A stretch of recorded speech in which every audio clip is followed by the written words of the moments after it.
This is Journey Through John. We're looking at John chapter 11, verses 5 through 16. Now, this is the famous event of Lazarus being raised from the dead, and the structure of the whole narrative goes something like this. The first 16 verses, 1 through 16, is about the purpose of this sign, to show God's glory. And we know these signs are done based on what John said at the end of the book, so that we would believe that Jesus is who he says he is, and therefore have life in his name. 17 through 27 is the significance of this thing. It's a big deal. Here's the significance. Then you have the sign itself. And then you have the results, the ramifications of the sign. Of course, this is calling people to believe or not to believe, but it seems there's a lot more going on. Let's go ahead and read John chapter 11, verses 5 through 16. Now, Jesus loved Martha and her sister and Lazarus.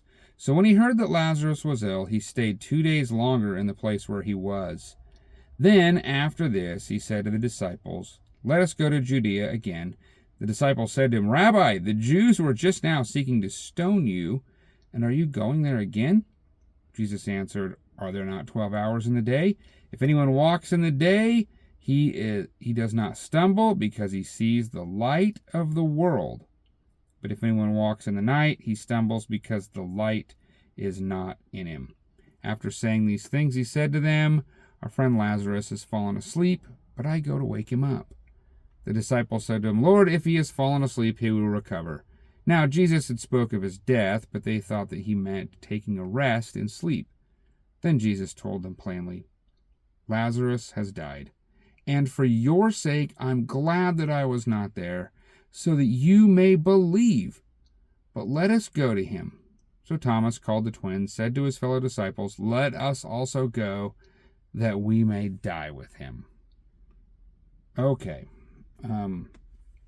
Jesus delayed, and it says he loved Mary and Martha and Lazarus, and because he loved them, he delayed. Why? Because he's going to show them something greater that they need to know in their Christian walk, that they would believe in him or grow more. They are believers, it seems. The disciples seem to be following him and believing, so there must be something more here that helps them to grow in. So out of his love, he delayed.